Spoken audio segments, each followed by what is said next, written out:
Hello guys, आज हम section 9 से स्टार्ट करेंगे सूट इन जनरल। और सेक्शन 8 तक हम पढ़ चुके हैं। पहली वीडियो आप लोग देख लीजिएगा। तो part first, suits in general, jurisdiction of the courts and res judicata. तो सेक्शन 9 हमारा मतलब इस पार्ट में क्या बताया गया है, कोर्ट की जुरिसडिक्शन और रेस जुडिकाटा के बारे में। तो सेक्शन 9 क्या बताता है कि courts to try all civil suits unless barred. Section 9 क्या बोल रहा है कि कोर्ट्स ट्राई करेंगे सारे सूट्स को वो लोग ट्राई कर सकते हैं जब तक बार ना किया गया हो। तो क्या बोला गया है, सिविल कोर्ट्स को पावर है हर सिविल नेचर के सूट सुनने की जब तक उनको स्पेसिफिकली, एक्सप्रेसली या इनडायरेक्टली, इम्प्लाइडली मना ना किया गया हो। तो क्या बोल रहा है कि सिविल कोर्ट्स को पावर है कि हर टाइप के सिविल नेचर के सूट्स वो सुन सकता है जब तक उनको स्पेसिफिकली या इनडायरेक्टली मना ना किया गया हो। तो फर्स्ट पॉइंट क्या है कि courts shall have jurisdiction. Courts के पास में जुरिसडिक्शन है। किस चीज की जुरिसडिक्शन है? मीन्स सिविल कोर्ट्स के पास में डिफॉल्ट पावर है कि सिविल डिस्प्यूट सुनने की। तो हमारे सिविल कोर्ट्स के पास में डिफॉल्ट पावर है सिविल सूट्स डिस्प्यूट्स को सुनने की।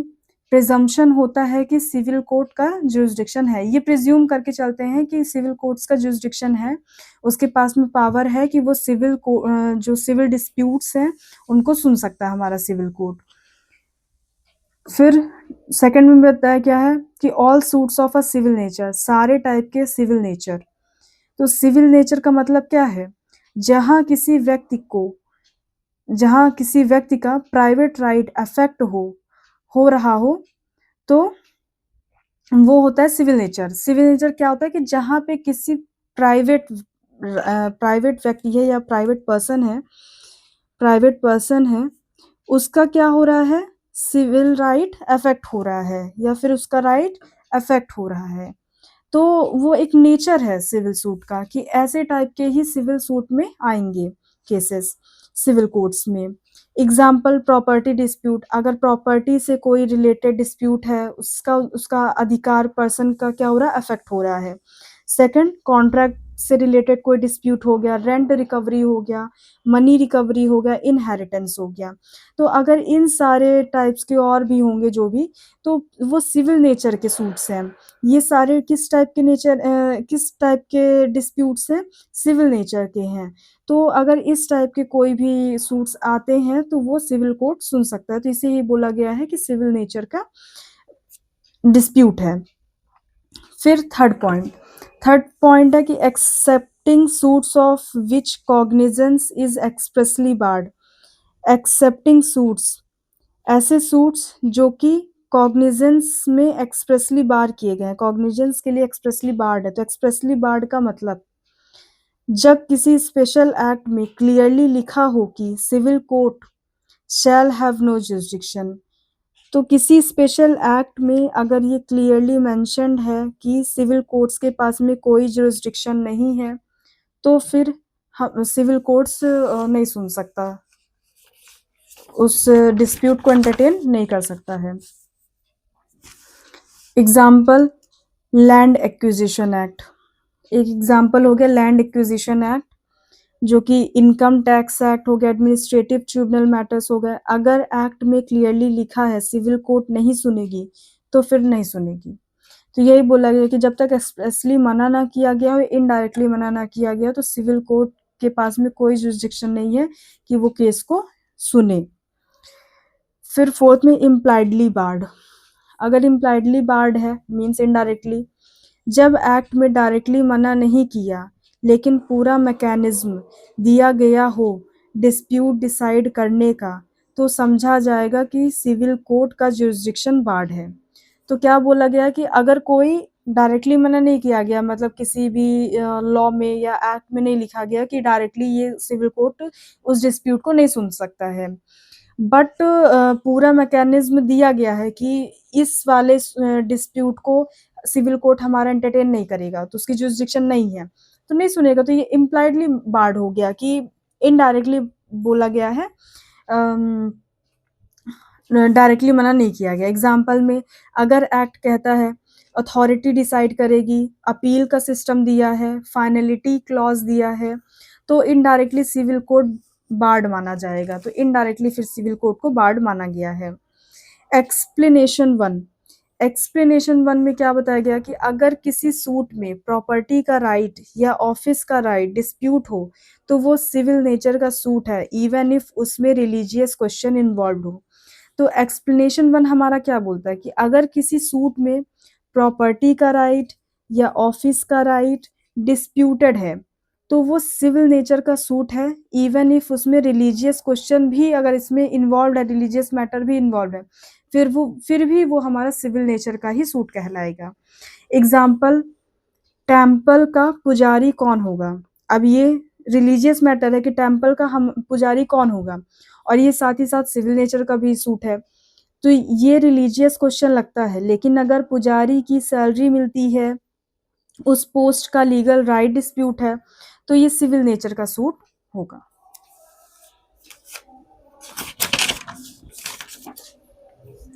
फिर एक्सप्लेनेशन सेकंड, एक्सप्लेनेशन सेकंड क्या बोल रहा कि चाहे उस ऑफिस से सैलरी जुड़ी हो, वो ऑफिस किसी पर्टिकुलर प्लेस से अटैच्ड हो गया हुआ ना हो। तो क्या बोल रहा है कि चाहे उस ऑफिस से सैलरी जुड़ी हो, वो ऑफिस किसी पर्टिकुलर प्लेस से अटैच्ड हुआ ना हो, हुआ है शायद, हुआ ना हो, फिर भी वो सिविल नेचर का सूट माना जाएगा। तो क्या बोला एक्सप्लेनेशन सेकंड कि चाहे ऑफिस से सैलरी जुड़ी है, वो ऑफिस किसी पर्टिकुलर प्लेस से अटैच्ड भी है, फिर भी वो सिविल नेचर का सूट माना, फिर भी वो सिविल सूट का नेचर माना जाएगा। तो केस क्या हुआ, एक केस है कि धुल्ला भाई versus state of Madhya Pradesh, 1969 का केस है, जहाँ पे सुप्रीम कोर्ट ने हेल्ड किया कि कब सिविल कोर्ट का जुरिस्डिक्शन बार्ड माना जाएगा। तो कब सिविल कोर्ट का जुरिस्डिक्शन बार्ड माना जाएगा, मेन प्रिंसिपल्स क्या हैं कि एक्सप्रेस बार हो तो कोर्ट नहीं सुनेगी, एडिक्वेट ऑल्टरनेटिव रेमेडी हो तो इम्प्लाइड बार है, फ्रॉड या नेचुरल जस्टिस वॉयलेशन हो रहा तो सिविल कोर्ट इंटरवीन कर सकती है। तो इस केस में यही बताया गया है कि अगर एक्सप्रेसली बार्ड है तो कोर्ट नहीं सुनेगी, एडिक्वेट अल्टरनेटिव रेमेडी ही प्रोवाइड कर दी है तो वो इम्प्लाइड बार हो गया, तो इसमें भी सिविल कोर्ट नहीं सुनेगी। फ्रॉड या नेचुरल जस्टिस का वॉयलेट हो रहा तो सिविल कोर्ट इंटरवीन नहीं कर सकती है। तो ये बोला गया है हमारा सेक्शन 9। तो सेक्शन 9 क्या दिया गया है कि part 1 suits in general, section 9 courts to try all civil suits unless barred. तो कोर्ट सारे टाइप के सिविल सूट्स सुन सकती है जब तक उसको बार ना कर दिया गया हो। The court shall subject to the provision herein contained have jurisdiction to try all suits of the civil nature excepting suits of which their cognizance is either expressly or impliedly barred। तो जब तक उस ऐसे cognizance को जो expressly implied बार ना कर दिया गया हो, तो वो हर टाइप के हमारे सिविल कोर्ट्स क्या कर सकती है, सिविल सूट्स को सुन सकती है।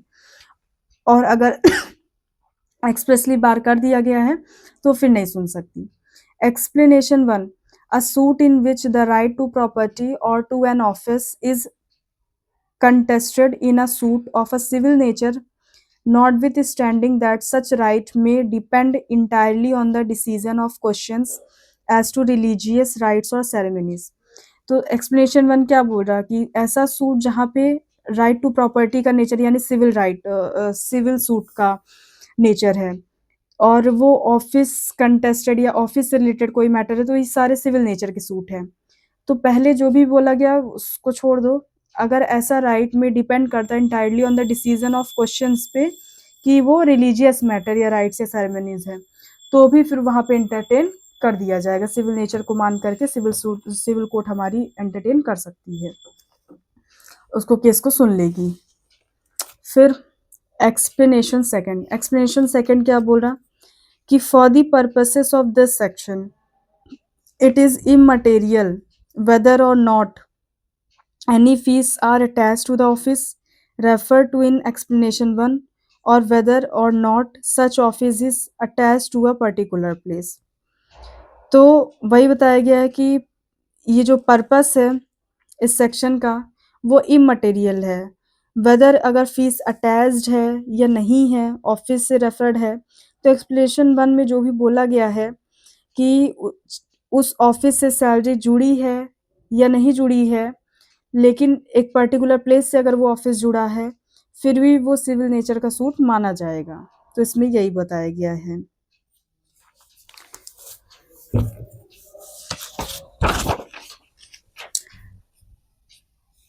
अब सेक्शन 10 बहुत इंपॉर्टेंट ये सेक्शन है, stay of suits. Stay of suits क्या होता है? Stay of suits means res जुडिस।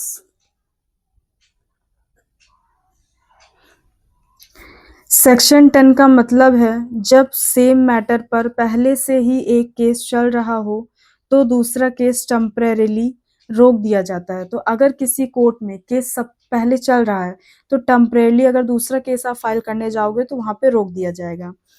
इस स्टे ऑफ सूट, इससे स्टे ऑफ सूट कहते हैं, इसे ही हम स्टे ऑफ सूट कहते हैं।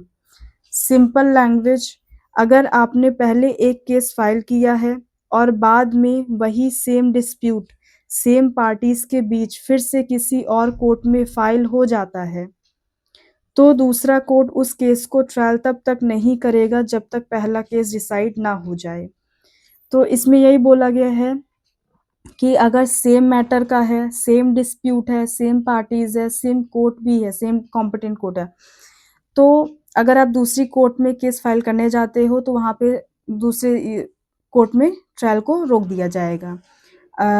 कोई भी अगर ए पार्टी ले गई इस वाले कोर्ट में और बी पार्टी दूसरे वाले कोर्ट में ले गई, तो ए जो है ऑब्जेक्शन उठा सकता है कि स्टे ऑफ सूट लगवा देगा इस वाले में कि बी को रोक दिया जाए इस वाले कोर्ट में केस फाइल करने के लिए।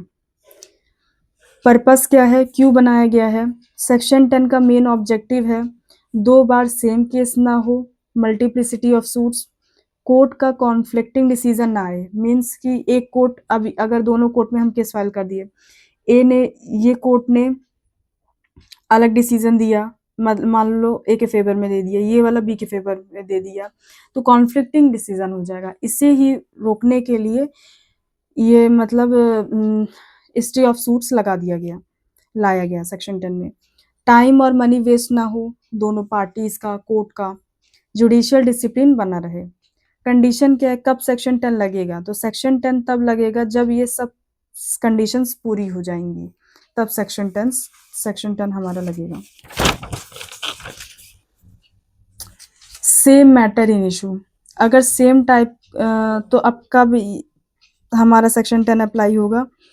तो ये 5 कंडीशंस पूरी होनी चाहिए। तो सेम मैटर इन इशू, अगर सेम मैटर का इशू है, दोनों केसेस में सेम डिस्प्यूट, सेम क्वेश्चंस होना चाहिए। फर्स्ट कोर्ट में भी सेम मैटर है, सेकंड कोर्ट में भी सेम मैटर है। तो अगर सेम इशू है तो फिर सेक्शन 10 अप्लाई हो जाएगा। सेकंड, सेम पार्टीज, अगर पार्टीज भी सेम है, दोनों केसेस में सेम पार्टीज के बीच होना चाहिए या उनके लीगल रिप्रेजेंटेटिव्स के बीच, तो सेक्शन 10 आ जाएगा। थर्ड है सेम टाइटल, अगर टाइटल हमारा सेम है, पार्टीज दोनों केसेस में सेम कैपेसिटी में लड़ रही हैं, मतलब दोनों पार्टीज जो हैं सेम कैपेसिटी में लड़ रही हैं। मींस ए जो है, ए क्या था, हमारा ओनर था और बी हमारा टेनेंट था, तो ए ही हमारा ओनर है, बी ही हमारा टेनेंट है। तो सेम कैपेसिटी, सेम टाइटल में अगर लड़ रही हैं तो सेक्शन 10 आ जाएगा। फोर्थ है प्रीवियसली इंस्टीट्यूटेड सूट, अगर पहले भी वही सेम केस इंस्टीट्यूट हुआ था और फिर से आप वही सेम टाइप का सूट ला दिए तो फिर वहाँ पे हमारा सेक्शन 10 आ जाएगा। तो प्रीवियसली इंस्टीट्यूटेड सूट का मतलब क्या है कि पहला केस पहले फाइल हुआ हो और दूसरा केस बाद में, मीन्स पहला केस पहले फाइल हुआ हो, दूसरा केस दूसरी बार में हुआ हो, तो प्रीवियसली इंस्टीट्यूट पहले अगर फाइल हो चुका है तो सेक्शन 10 हमारा आ जाएगा। फिफ्थ है competent court. Competent court means पहला केस जिस कोर्ट में चल रहा है वो कोर्ट डिसीजन देने में कॉम्पिटेंट हो। तो जो पहला केस है वो पहले कोर्ट में चल रहा हो और वो कॉम्पिटेंट थी और दूसरी कोर्ट भी हमारी कॉम्पिटेंट ही है देने के लिए, तो फिर वहां पे सेक्शन 10 आ जाएगा। इंपॉर्टेंट पॉइंट्स क्या है कि सेक्शन 10 सिर्फ ट्रायल को स्टे करता है, केस फाइल करना, नोटिस देना, इंटरिम ऑर्डर देना अलाउड है। तो सेक्शन 10 क्या बोल रहा है कि सिर्फ ट्रायल को रोकता है, ट्रायल बस नहीं होना चाहिए। अगर आप केस फाइल करना चाहते हो, नोटिस देना चाहते हो, इंटरिम ऑर्डर देना अलाउड है। सेक्शन 10 कब लगेगा कि ट्रायल नहीं होगा, बस फाइनल हियरिंग ट्रायल रोकता है, बाकी आप फाइल कर सकते हो, नोटिस दे सकते हो, ऑर्डर भी दे सकते हो, इंटरिम ऑर्डर। फिर एक एग्जाम्पल दिया गया कि राम ने श्याम पर दिल्ली कोर्ट में केस किया, ये लैंड मेरी है। बाद में श्याम ने वही लैंड के लिए मुंबई कोर्ट में केस फाइल कर दिया, तो party same, issue same, title same, तो मुंबई कोर्ट का केस स्टे हो जाएगा, सेक्शन 10 अप्लाइड हो जाएगा। एक्सप्लेनेशन फॉरेन कोर्ट, एक एक्सप्लेनेशन भी दी गई है कि फॉरेन कोर्ट के बारे में बताता है कि अगर पहला केस फॉरेन कोर्ट में पेंडिंग है तब भी इंडियन कोर्ट अपना केस चला सकता है। मीन्स अगर फॉरेन कोर्ट में कोई केस पेंडिंग है तो इंडियन कोर्ट अपना केस चला सकता है, उस पर सेक्शन 10 अप्लाई नहीं होता। एक ट्रिक है कि same matter plus same parties plus same title plus earlier case तो स्टे ऑफ लेटर केस, तो बाद वाले केस में क्या हो जाएगा, स्टे लग जाएगा।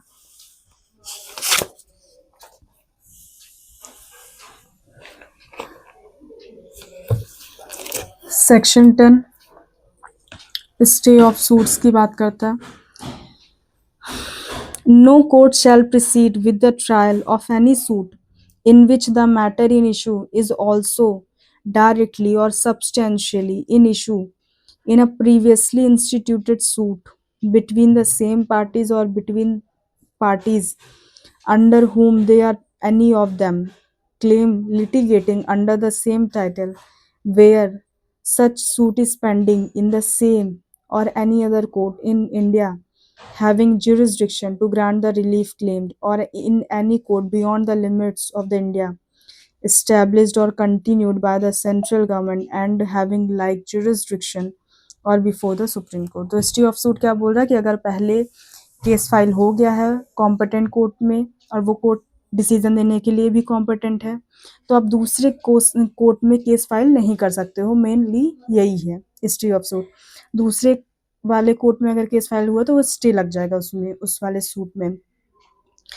तो और अगर अगर अगर ऑब्जेक्शन नहीं उठाती है ये पार्टी, जो है हमारी ऑब्जेक्शन नहीं उठा रही है, तो फिर केस ट्राई हो जाएगा। दूसरे कोर्ट में भी ऑब्जेक्शन उठाना ज़रूरी है। अगर केस फाइल हो जाए तो अगर उसका भी डिसीजन आ गया, सेकंड कोर्ट का मान लो डिसीजन आ गया, फर्स्ट कोर्ट का डिसीजन नहीं आया, तो फिर हमारी सेकंड कोर्ट वाली प्रायर बन जाएगा और सेकंड वाले का स्टे लग जाएगा। तो ऐसा रहता है।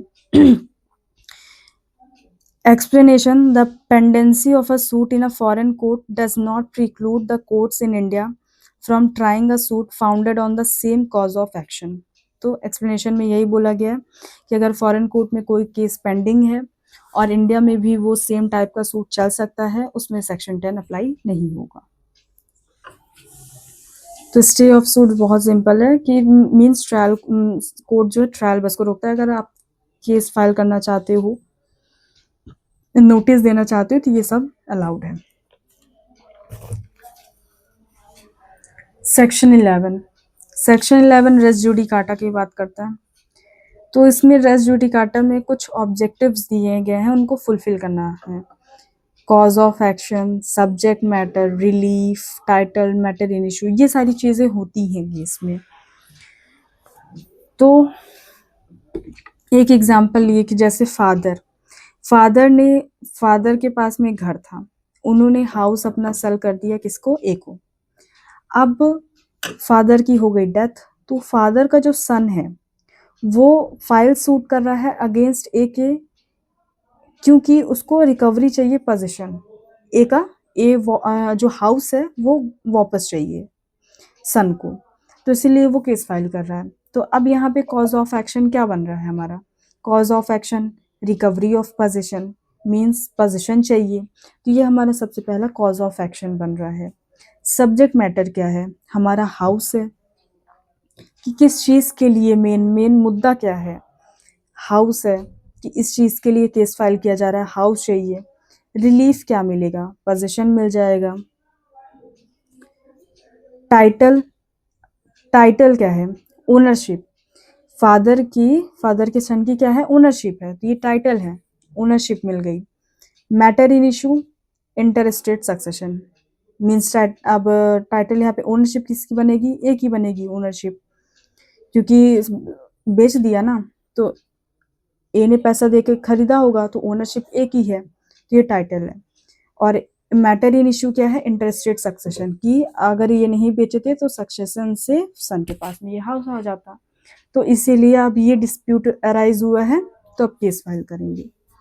तो ये चीज़ होती है कि मतलब कॉज ऑफ एक्शन क्या है, सब्जेक्ट मैटर हमारा क्या है, रिलीफ क्या होता है, टाइटल क्या होता है, मैटर इन इशू क्या होता है, ये सारा चीज़ इसमें बताया गया कि क्या चीज़ होगा, ऐसे पता करना है।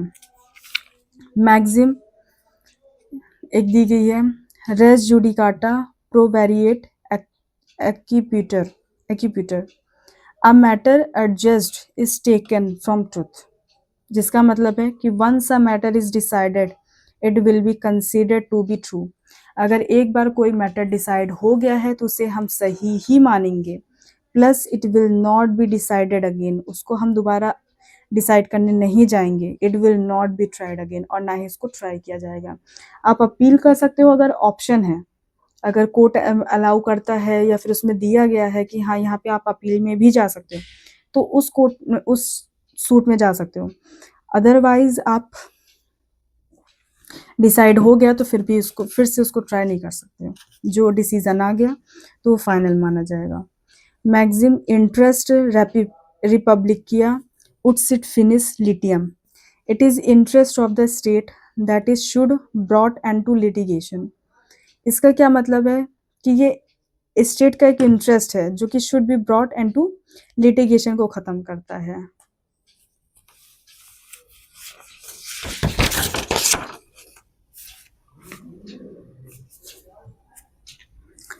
तो सेक्शन 11 का मतलब क्या है, जो केस एक बार कोर्ट फाइनल डिसाइड कर चुकी है उसी मैटर पर दोबारा केस नहीं चलेगा। इस प्रिंसिपल को रेस जुडिकाटा कहते हैं, मींस मैटर ऑलरेडी जज्ड है। तो क्या बोल रहा है कि अगर कोई मैटर एक बार डिसाइड हो गया, उसमें डिसीजन आ गया है, तो आप दोबारा उसमें केस नहीं कर सकते, ये दोबारा केस नहीं चलेगा, ऑलरेडी जज्ड हो, तो इसी को हम रेस जुडिकाटा बोलते हैं। सिंपल लैंग्वेज में एक ही डिस्प्यूट पर एक ही पार्टीज के बीच एक ही रोल में अगर कोर्ट ने फाइनल डिसीजन दे दिया है तो उस पर दोबारा केस फाइल नहीं हो सकता। पर्पस क्या है, क्यों बनाया गया, सेक्शन 11 का मेन एम है कि सेम केस रिपीट ना हो, means prevent repetition of cases, case को रोकने के लिए ये सेक्शन 11 मेन बनाया गया है। कोर्ट का टाइम बचे, सेव कोर्ट टाइम, हैरेसमेंट ना हो, अवॉइड हैरेसमेंट, फाइनलिटी आ जाए जजमेंट में, फाइनलिटी आए जजमेंट में, maintain finality of judgments, means कि अब अगर अलग अलग कोर्ट जजमेंट दे देगी तो फिर कॉन्फ्लिक्ट हो जाएगा, इसलिए फाइनल एक जजमेंट आ गया है तो फिर दोबारा केस फाइल नहीं होगा। हैरेसमेंट ना हो, मींस पार्टीज के साथ हैरेसमेंट ना हो, इसलिए हैरेसमेंट को रोकने के लिए कि बार बार वही केस चल रहा है। कोर्ट का टाइम बचे, कोर्ट के पास में इतने सारे केसेस होते हैं, अगर वही सेम डिस्प्यूट्स को रिजॉल्व करते करते कितना टाइम वेस्ट हो जाएगा। सेम केस रिपीट ना हो, रिपीटेशन को रोकने के लिए। कंडीशन क्या है, सेक्शन 11 कब लगेगा, तो रेस जुडिकाटा तब लगेगा जब ये 5 कंडीशंस पूरी होंगी, तो इसमें भी 5 कंडीशंस दी गई हैं, जब वो पूरी होंगी तब हमारा सेक्शन 11 लगेगा। तो same matter in issue, same matter in issue, इसमें भी सेम मैटर इन इशू है। तो डायरेक्टली और सब्सटेंशियली इन इशू, डायरेक्टली और सब्सटेंशियली इन इशू का मतलब क्या है कि सेम एविडेंस सेम थी, यही होता है डायरेक्टली और सब्सटेंशियली इन इशू। अगर हमारा एविडेंस भी सेम हो रहा है, चीज़ें भी सेम हो रही हैं, तो दोनों केसेस में सेम मेन क्वेश्चन होना चाहिए। तो हमारा अगर ये चीज़ें हैं प्रेजेंट हैं हमारे केस में तो सेक्शन 11 हमारा आ जाएगा। एग्जाम्पल, पहला केस ये लैंड मेरी है और दूसरा केस ये लैंड मेरी नहीं है, तो सेम टाइप का है ना कि ये लैंड मेरी है ये लैंड मेरी नहीं है, तो सेम इशू है, तो मल्टीप्लिसिटी ऑफ सूट हो जाएगा, तो सेक्शन 11 इसलिए नहीं लगेगा, मतलब लग जाएगा, सेक्शन 11 आ जाएगा। Same parties between the same parties, अगर सेम ए वर्सेस बी चल रहा था, अब बी वर्सेस ए चल रहा है, तो सेम टाइप की पार्टीज हो गई ना, तो इसीलिए दोनों केसेस में पार्टीज सेम होनी चाहिए या उनका लीगल एयर्स, अगर पार्टीज भी सेम है लीगल एयर्स भी सेम है तो सेम पार्टीज, तो सेक्शन 11 हमारा लग जाएगा। जैसे एग्जांपल, राम वर्सेस श्याम, फिर राम वर्सेस श्याम हो गया, तो सेम पार्टीज हो गई। सेम टाइटल कैसे हो गया कि litigating under the same title, दोनों में सेम रोल में केस लड़ रहा हो, means owner tenant owner, same title है सेम कैपेसिटी है, तो सेक्शन 11 हमारा आ जाएगा।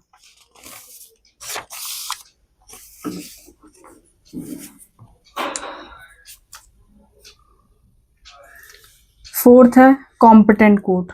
Competent court means court competent to try, court जो है वो भी कॉम्पिटेंट है डिसीजन देने के लिए, पहला डिसीजन जिस कोर्ट ने दिया हो वो लीगली कैपेबल हो केस सुनने के लिए। अगर जिस कोर्ट ने केस दिया डिसीजन दे दिया है और वो लीगली कैपेबल भी थी सुनने के लिए उस केस को, तो अगर कोर्ट ही इनकॉम्पिटेंट था तो रेस जुडिकाटा नहीं लगे, तो मतलब अगर वो जिस कोर्ट ने डिसीजन दिया और वो कॉम्पिटेंट भी थी तो फिर सेक्शन 11 हमारा आ जाएगा। लेकिन अगर कोर्ट कॉम्पिटेंट नहीं थी इनकॉम्पिटेंट थी तो फिर रेस जुडिकाटा नहीं लगेगा। फिफ्थ है hard and finally decided, sorry heard and finally decided. Heard and finally decided means कि अगर केस प्रॉपरली सुना गया हो और फाइनल जजमेंट आ गया हो। फर्स्ट अगर सिर्फ डिसमिस तो मतलब सेक्शन 11 हमारा आ जाएगा कि केस अगर प्रॉपरली सुना भी गया फाइनल जजमेंट भी आ गया तो फिर सेक्शन 11 आ जाएगा।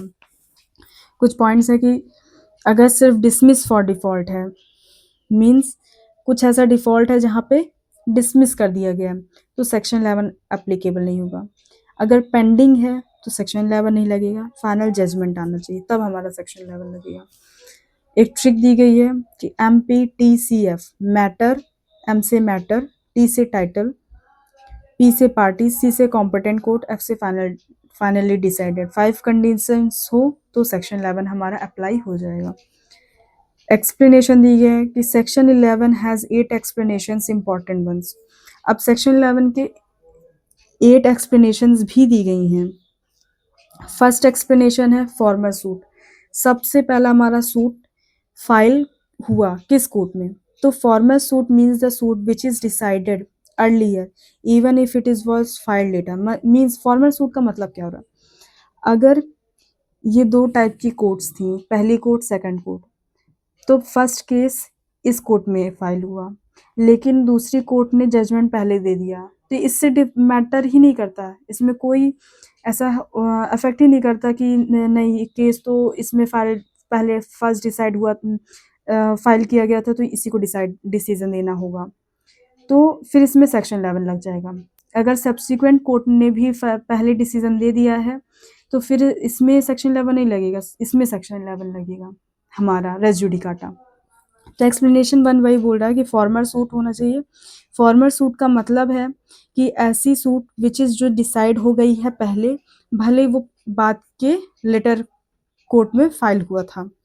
Decision matters not filing date, मतलब डिसीजन मैटर करता है कि डिसीजन किस कोर्ट ने पहले दिया है, फाइलिंग मैटर नहीं करता कि पहले फाइल कहाँ हुआ था। डिसीजन मैटर करता है कि डिसीजन किस कोर्ट दे रही है, जो कोर्ट दे रही है पहले वो फॉर्मर सूट बन जाएगी, और दूसरी वाली अगर भले पहले उसमें कोर्ट फाइल हुआ था, केस फाइल हुआ था, फिर भी वो सब्सिक्वेंट कोर्ट बन जाएगी।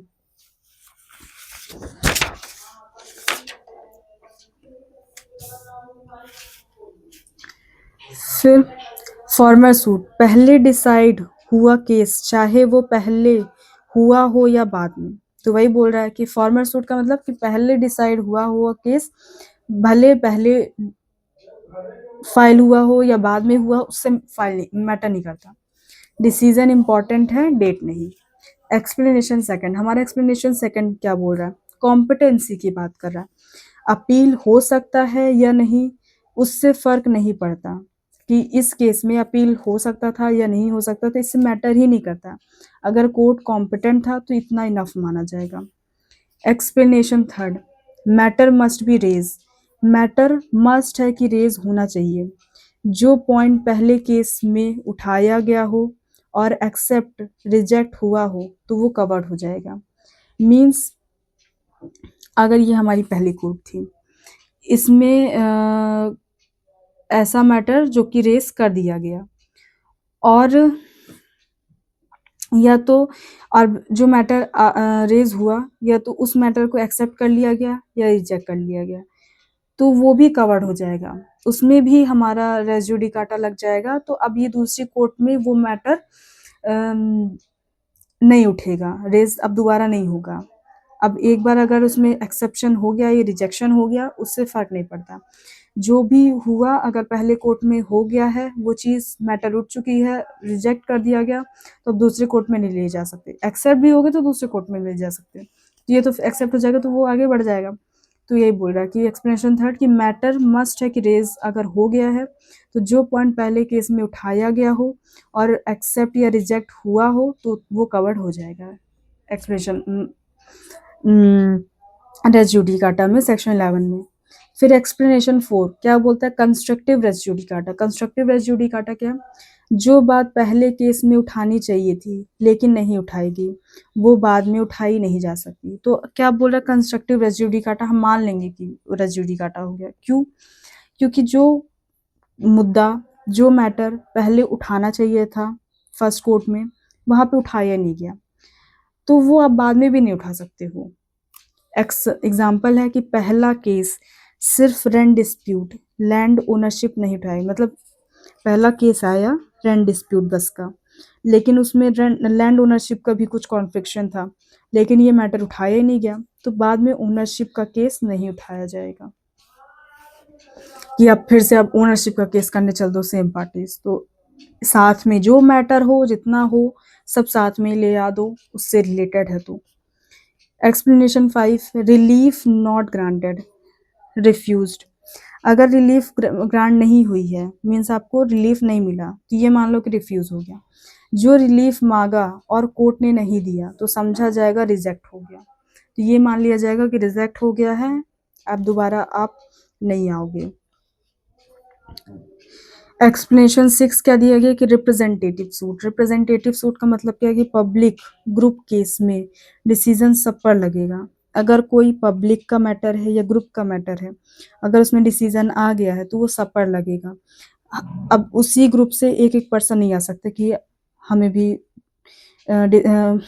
रिलीफ चाहिए, हमें भी रिलीफ चाहिए, ऐसा नहीं होगा। अगर ग्रुप में थे, उस ग्रुप में थे और डिसीजन आ गया तो सब पर बाइंडिंग होगा। टेम्पल केस है, सब डिवोटीज बाउंड होंगे, हर एक डिवोटीज अलग अलग नहीं आएगा।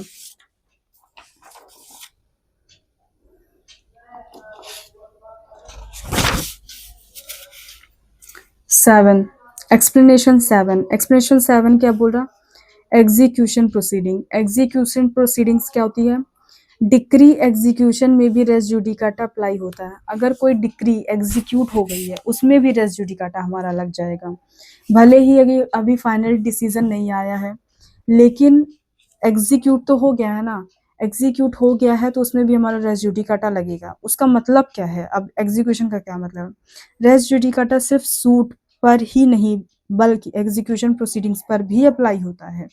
यही बोल रहा है ये लाइन कि हमारा रेस जुडिकाटा सूट्स पर बस नहीं लगता, एग्जीक्यूशन पर भी लगता है। मतलब अगर एग्जीक्यूशन के टाइम कोई क्वेश्चन डिसाइड हो चुका है तो वही क्वेश्चन दोबारा किसी और एग्जीक्यूशन में नहीं उठाया जाएगा। अगर एक बार एग्जीक्यूट हो गया है तो अब दोबारा वो केस कहीं और नहीं उठाया जाएगा। एग्जीक्यूशन का मतलब यही है कि सूट पे कोई भी ऐसा मैटर या क्वेश्चन अराइज हुआ था और उसका डिसीजन आ चुका है तो उसको भी हम एग्जीक्यूशन ही मानेंगे। अब दोबारा उसमें एग्जीक्यूशन नहीं उठाया जा सकता, दोबारा किसी और एग्जीक्यूशन में नहीं उठाया जाएगा। एग्जीक्यूशन प्रोसीडिंग्स क्या होती हैं? अब एग्जीक्यूशन का मतलब समझते हैं कि जब कोर्ट डिक्री दे देता है और विनर पार्टी उस डिक्री को इम्प्लीमेंट करवाती है, मीन्स अभी ऑर्डर नहीं आया, डिक्री आई है, एक राइट क्रिएट कर दिया है कोर्ट ने। तो अगर उस कोर्ट ने एक डिक्री राइट क्रिएट किया एक पार्टी के और वो इम्प्लीमेंट करवाती है और वो डिक्री को इम्प्लीमेंट भी कर देता है तो उस प्रोसेस को एग्जीक्यूशन प्रोसीडिंग कहते हैं, उससे ही हम एग्जीक्यूशन प्रोसीडिंग करते हैं। तो अब वो दोबारा कोर्ट में केस फाइल फिर से वही क्वेश्चन ऐसा कुछ नहीं होगा, एग्जीक्यूशन हो गया है पहली बार में। मीन्स ए को 5 लाख देना था, ए को 5 लाख देना था बी को, और इस वाले डिक्री में कोर्ट ने ये दिया, ए के अगेंस्ट एक डिक्री पास की कि 5 लाख दोगे बी को। तो अब ये अगर बी दे देता है, ए दे देता 5 लाख, तो अब ये बी फिर से दोबारा कोर्ट में केस फाइल करे, फिर से बोले कि नहीं मुझे 5 लाख चाहिए, तो ऐसा नहीं होगा। ये एग्जीक्यूशन हो गया है कि 5 लाख ये दे दिया है, अब आगे बात करो। ये है एग्जाम्पल, कोर्ट ने कहा राम को 1 लाख मिलेगा, अब राम पैसे लेने के लिए कोर्ट में एप्लीकेशन देता है, तो एग्जीक्यूशन हो गया है। Explanation 8 limited jurisdiction. एक्सप्लेनेशन 8 क्या बात करता है? लिमिटेड ज्यूरिसडिक्शन की। स्मॉल कोर्ट ने डिसीजन दिया हो तब भी रेस जुडिकाटा लगेगा। अगर कोई एक छोटी सी स्मॉल कोर्ट भी है हमारी, अगर उसने भी डिसीजन दे दिया है तो रेस जुडिकाटा लगेगा। अगर सेम टाइप का सेम इशू है, सेम पार्टीज के बीच में है, कॉम्पिटेंट कोर्ट थी, तो उसमें भी रेस जुडिकाटा हमारा लग जाएगा। अगर किसी लिमिटेड पावर वाली कोर्ट ने किसी इशू पर फाइनल डिसीजन दे दिया है और वो इशू डिसाइड करने में वो कोर्ट कॉम्पिटेंट थी, तो वो डिसीजन बाद के बड़े केस में भी बाइंडिंग होगा। तो अगर बाद वाले अगर कोई बड़ा केस होता है उसमें भी वो बाइंडिंग होगा, उसमें भी रेस जुडिकाटा लगेगा, क्योंकि डिसीजन अगर एक बार दे दी है, कॉम्पिटेंट कोर्ट थी, स्मॉल कोर्ट ने ही दी है भले ही, तो उसमें भी रेस जुडिकाटा हमारा क्या होगा? लग जाएगा। चाहे वो कोर्ट पूरा बड़ा केस सुनने के लायक ना हो, अगर वो कोर्ट पूरा बड़ा केस सुनने के लायक भी ना हो फिर भी रेस जुडिकाटा हमारा लग जाएगा। अब क्या है? एक्सप्लेनेशन 8 है ये, वो 7 था। सिंपल लैंग्वेज में अगर लिमिटेड कोर्ट ने अपने पावर के अंदर रहकर किसी इशू को फाइनल डिसाइड कर दिया तो वही इशू दोबारा किसी नॉर्मल सिविल सूट में नहीं उठाया जा सकता। मीन्स क्या हो गया कि सिंपल लैंग्वेज में अगर कोई ऐसी कोर्ट थी, उसकी लिमिटेड पावर थी और उसने अपने दायरे में रह करके कोई इशू को फाइनली डिसाइड कर दिया, तो वो इशू दोबारा अब किसी नॉर्मल सिविल कोर्ट में नहीं उठाया जाएगा कि नहीं नहीं उसके पास में तो लिमिटेड पावर थी, उसने डिसीजन दे दिया तो फिर भी हम सेटिस्फाई नहीं है, ऐसा कुछ नहीं होगा। फाइनली डिसीजन दिया और लिमिटेड पावर थी, भले ही पावर लिमिटेड थी, तो वो अब दोबारा नॉर्मल किसी सिविल कोर्ट में आप जा करके वही मुद्दे को नहीं उठा सकते हो, मैटर को, तो उसमें रेस जुडिकाटा हमारा लग जाएगा। इलस्ट्रेशन क्या बोल रहा है? Complete example, case 1 Ram versus Shyam था, लैंड डिस्प्यूट था, डिस्ट्रिक्ट कोर्ट में गए, डिसीजन लैंड राम की है, डिसीजन भी आ गया। तो और केस 2 में अब राम वर्सेस श्याम हुआ, same land same rule same court, तो वही है कि अगर अब इसमें नॉट अलाउड सेक्शन 11 अप्लाई होगा, तो ये अलाउड नहीं है, सेक्शन 11 हमारा लग जाएगा। 1 लाइन एक ट्रिक है याद रखने के लिए कि सेक्शन 10 केस चल रहा है तो रुक जाओ। सेक्शन 10 कब लग जाता है? कि अगर हमारा केस चल रहा है एक कोर्ट में, पेंडिंग है, तो आप दोबारा कोर्ट में दूसरे कोर्ट में मत जाओ, रुक जाओ आप। और सेक्शन 11 क्या बोलता है कि केस खत्म हो चुका है, मीन्स डिसीजन आ चुका है, इसमें क्या है? पेंडिंग है हमारा केस पेंडिंग है तो रुक जाओ मत जाओ, खत्म हो चुका है मीन्स डिसीजन आ चुका है, जजमेंट आ गया है, तो दोबारा मत आओ, अब दूसरे कोर्ट में फिर से मत जाओ, ये बोल रहा है section 11।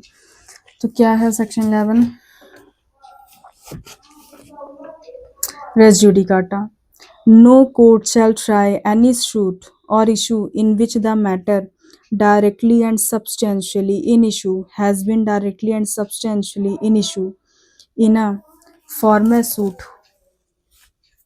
between the same parties or between parties under whom they or any of them claim litigating under the same title in a court competent to try such subsequent suit or the suit in which such issue has been subsequently raised has been heard and finally decided by such court। तो क्या बोल रहे हैं, अगर कोई court ने no court shall try, कोई भी कोर्ट ऐसी नहीं है कि वो ट्राई करे कोई भी ऐसे इशू को जो मैटर डायरेक्टली और सब्सटेंशियली मीन्स उसका एविडेंस थिंकिंग थिंग्स जो भी सारी चीज़ें थी इशू के वो सेम थे डायरेक्टली और सब्सटेंशियली इशू से, मतलब अगर फिर से दूसरे कोर्ट में लेंगे तो उसमें भी सेम है।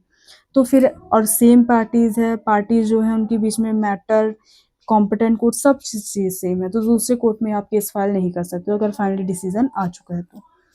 एक्सप्लेनेशन 1 क्या बोलता है, एक्सप्लेनेशन 1 हमारा एक्सप्रेशन फॉर्मल सूट की बात बोलता है कि shall denote a suit which has been decided prior to the suit in question whether or not it was instituted prior thereto। क्या बोल रहा है, अगर वो हमारा फॉर्मल सूट वो सूट होता है भले ही हमारा वो उस ऐसी कोर्ट ने डिसीजन दिया उस वो ऐसी कोर्ट ने डिसीजन दिया कि वो उस कोर्ट में पहले डिसीजन पहले फाइल नहीं हुआ था।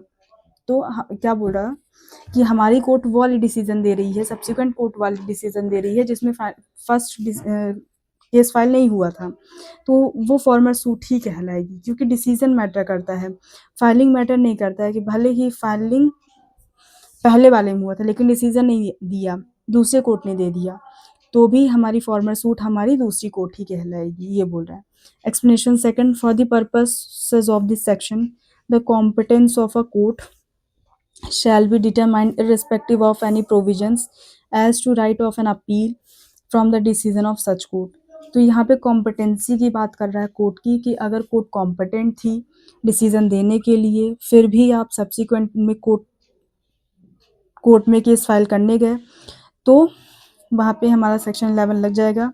Irrespective of any provision right है, आप अपील में जाओ, उसी सेम कोर्ट में मत जाओ, अगर अपील का राइट है तो फिर अपील में जाओ, सेम कॉम्पिटेंट कोर्ट में मत जाओ। एक्सप्लेनेशन 3 कोई matter above the matter above refer to must in the formal suit have been alleged by one party and either denied or admitted expressly or impliedly by the other। क्या बोल रहा, कोई ऐसा matter refer किया गया formal suit में और वहाँ पे एलेज किया गया एक पार्टी के द्वारा, ऐसा कोई मैटर एलेज किया गया एक पार्टी के द्वारा, तो उस मैटर को क्या कर लिया गया, या तो एक्सेप्ट कर लिया या तो रिजेक्ट कर लिया एक्सप्रेसली या इम्प्लाइडली बाय दैट, तो फिर अब दूसरे कोर्ट में वही सेम मैटर नहीं उठाया जाएगा।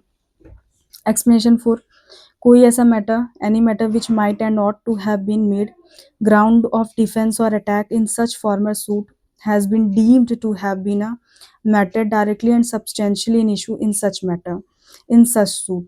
तो हमारा एक्सप्लेनेशन 4 क्या बोलता है कि कोई ऐसा मैटर कंस्ट्रक्टिव रेस जुडिकाटा की बोल रहा है कि ऐसा कोई केस जो कि उसमें ऐसा कोई मुद्दा जो कि उस कोर्ट में उठनी चाहिए थी, पहले कोर्ट में उठनी चाहिए थी लेकिन उठाया नहीं गया, तो अब दूसरे कोर्ट में ही सेम मुद्दा वही नहीं उठाओगे, नहीं गई, अगर कोई बात नहीं उठाई गई तो अब नहीं उठाई जाएगी, ये बोला गया है।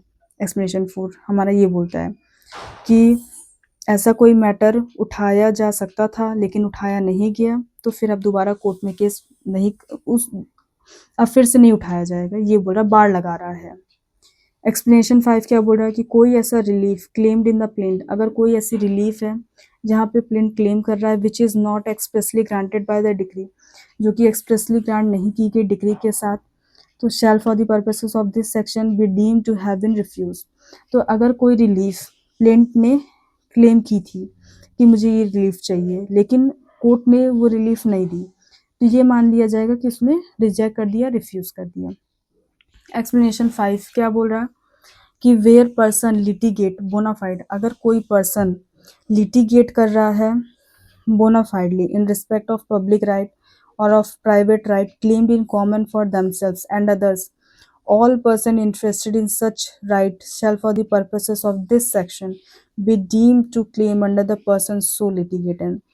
No independent suit on same cause of action, कोई इंडिपेंडेंट सूट नहीं आएगा सेम कॉज ऑफ एक्शन में। मीन्स कि अगर कोई ग्रुप था, कोई पब्लिक का कोई मैटर था, पब्लिक रिलेटेड मैटर था, अगर उसमें डिसीजन आ चुका है तो अब उसी ग्रुप से कोई एक बंदा उठ के नहीं आ सकता कि मुझे फिर से केस फाइल करना है, फिर से डिसीजन चाहिए, फिर से ये रिलीफ चाहिए, ऐसा कुछ नहीं। अगर बोनाफाइडली आए थे पब्लिक राइट के लिए और डिसीजन आ गया है, भले आपके अगेंस्ट में आए, तो फिर से आप नहीं आ सकते हो।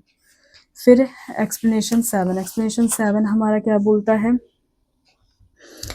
The provision of this section shall apply to a proceeding for the execution of a decree and references in this section to any suit, issue or former suit shall be either construed as references respectively to a proceeding of the execution of the decree, question arising in such proceeding, and a former proceeding for the execution of the decree. Explanation 7 क्या बोल रहा है, execution proceedings की बात कर रहा है कि अगर कोई ऐसा डिक्री या एग्जीक्यूट हो गई है और एक पार्टी ने उसे एग्जीक्यूट भी कर दिया है, तो फिर अब दोबारा फिर से एग्जीक्यूशन के लिए आप नहीं बोल सकते हो, एग्जीक्यूशन के लिए आप नहीं आ सकते। ऐसा कोई क्वेश्चन था, अगर वो डिसाइड हो गया, एग्जीक्यूट हो चुका है, तो अब दोबारा उठाया नहीं जाएगा। एक्सप्लेनेशन 8, कोई an issue heard and finally decided by a court, अगर कोई ऐसा इशू है फाइनली डिसाइड हो गया कोर्ट के द्वारा ऑफ अ लिमिटेड ज्यूरिसडिक्शन, भले वो limited jurisdiction means small court थी, कॉम्पिटेंट थी डिसाइड करने के लिए कोई इशू, तो वो ऑपरेट हो जाएगा, उसमें रेस जुडिकाटा हमारा लग जाएगा। इन सच सब्सिक्वेंट सूट में notwithstanding that such court of limited jurisdiction was not competent, भले ही वो कोर्ट लिमिटेड ज्यूरिसडिक्शन थी लेकिन वो कॉम्पिटेंट, ये नहीं बोल दिया जाएगा कि वो कॉम्पिटेंट नहीं थी ट्राई करने के लिए सब्सिक्वेंट और the suit in which such issue has been subsequently raise, तो आप बोलो कि उसकी कॉम्पिटेंसी पे आप रेज करो। भले ही लिमिटेड ज्यूरिसडिक्शन था लेकिन कॉम्पिटेंसी थी और ज्यूरिसडिक्शन जजमेंट आ गया है, डिसीजन आ गया है, तो फिर वो बाइंडिंग होगा। अब दोबारा आप नॉर्मल कोर्ट में जाकर के केस फाइल नहीं कर सकते हो। तो ये बोल रहा है हमारा एक्सप्लेनेशन 8।